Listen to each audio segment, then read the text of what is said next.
What do you think of Chris Rock? So I'm walking down the street, saw a prostitute, asked her how much. She said, $300, I'll do anything you want. I said, bitch, paint my house. Chris Rock? Chris Rock. Who's Chris Rock? Hello, I'm Chris Rock, comedian. I work at the comic strip and all over the country. I'm 23 years old. I've been on several TV shows and movies such as Beverly Hills Cop 2, I'm Gonna Get You Sucker. I was on Miami Vice where I played a detective. No, I didn't steal anything. Everybody's saying, Miami Vice, sorry, what would you kill? No. One thing I learned about people is no matter how racist a person is, everybody likes babies. Everybody loves a baby. You can't hate a baby, man. I remember I'm pushing my little baby brother through the streets of South Carolina, and there's all these rednecks at the corner. And I'm pushing them. We get up to the corner, this redneck looks over and says, boy, that's a pretty niglet. I'm very proud of Chris. He's not doing what I wanted him to do, but I'm still proud of him. What do you mean? Well, he was in school getting a degree in communications, and we didn't know about the comedy thing for a long time. He was going to school, working at Red Lobster, and sneaking into Manhattan doing comedy. So I bumped into Brian Gumble the other day. I bet if somebody told Brian Gumble he was black, he'd have a heart attack. I don't particularly care for him too much. I suppose it's a little, my opinion's a little jaded, but I saw him one time and he was very derogatory on fellow black actors. Ray Don Chong.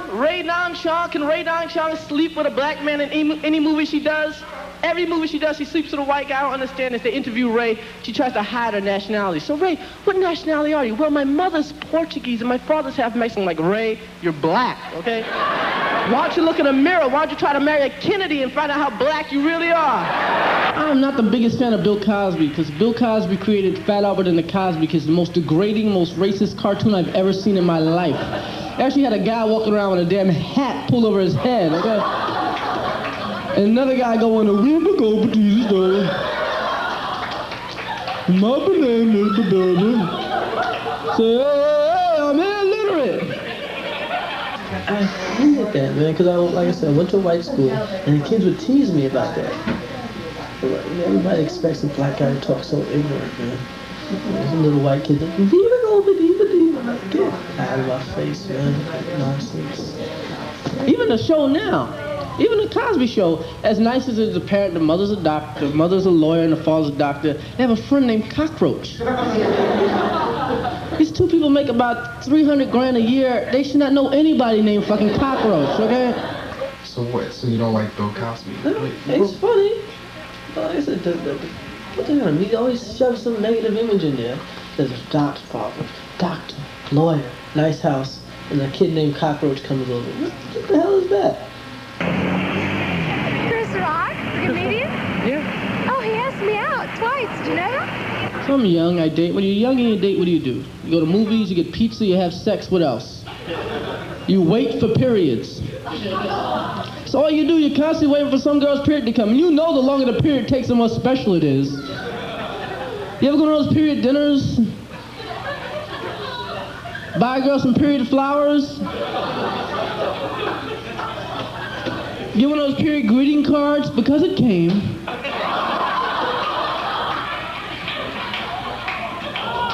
So the period is a man's best friend.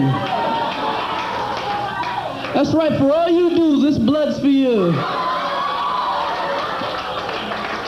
The period joke upset me, because in my day, women didn't talk about things like that. And for him to make the joke, it was...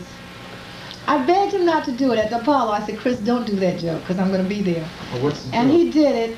Oh, and then women my age were like, oh, you know, but everybody else thought it was funny. It's topical. It has a point of view which I think a lot of people support. What's the big controversy in school now? Should children with AIDS be allowed to go to school? I don't think so. I mean, don't they send you home if you have the chicken pox? They send kids home for lice, okay? Lice, get out of here. AIDS, right in. It's on time. You can't deny the truth of the statements. And, you know, you laugh and you think about it a little bit. Firstly, I think doctors are the lowest people on the face of the earth. You know why? Because they charge you for help. They charge you money for help. To save your life, they charge you a fucking fee to help you, okay? Nobody else does this. You know, the police don't go, okay, ma'am, it's a good thing you didn't get raped. That'll be $1,000. Every time I do a TV show, people call up and they complain. They can, oh, suicide, you can't talk about that. Date rape, you can't, abortion. This stuff, they can say it on the news, but you can't say it in a joke, in a joke forum. I'm never gonna change my style, because if you don't make it your way, man, you feel like such an ass, man. Imagine how Pee Wee Herman feels. He has to do all this nonsense, man, to get attention. You can't just, nobody cares if he says, how you doing? Nobody cares. Do Pee Wee. Do Pee Wee. If we had a black vice president, I would kill the president. I would go to his house and shoot him and tell his mother about it. And what are you gonna do to me? What's gonna happen to me? What are you gonna do? Put me in jail with a bunch of black guys and treat me like a hero for the rest of my life? I'd be the biggest star in jail, man. We sign an autograph, 97-KY. Here you go, man. Guys run up to me, Chris Rock! Chris Rock, you the brother that shot the president, ain't you? God damn, I'm so proud of you, man. Damn. I hope my children turn out to be just like you, man. You shot the president. Yo, man, you know, I was getting ready to rape you till I realized who you were, man. Was there a joke that you would not tell? I never talk about old people. I think that's so terrible. A lot of comedians refer to all old people as being senile. And, you know, my grandma, she didn't even know we were there. You know, I would never. That's about it. So, how do you feel about people who criticize? I mean, when someone says, "Well, there's some things that just aren't funny." I mean, everything is funny, man. Everything is funny. Some of the funniest faces I've ever seen in my life have been at funerals. People trying to hold back tears. It's like a real macho guy have his head up in the air trying to hold back the tears. It's like the sickest faces in the world. It's sad too, but you put that face in another situation, and it's the funniest thing in the world. Everything's funny. Life is a big joke, man. It's just everything that happens to you can be made fun of, man. I mean, like my friend, this guy KRS-One, 3 Production, said life is only serious if you base it on competition and money. You know, I'm a family that takes it very serious. I always want them to have the best. But take it like comedy too serious? No, because you know why? Because it's a joke. I tell jokes. I'm going to sit here and get upset because, you know, jokes. They're jokes. It's not serious. Politicians are doing serious stuff. Doctors are doing serious work. I'm telling jokes, man. I'm getting older. Every dollar I make, I thank God for. It's jokes. It's a joke. In America, people think they know the way. Of the soul, they lie is on the road to break and clear the hate behind the line of inner fine. We explain this time and time. Daisies don't mean everything. Daisies don't mean anything. But the word itself.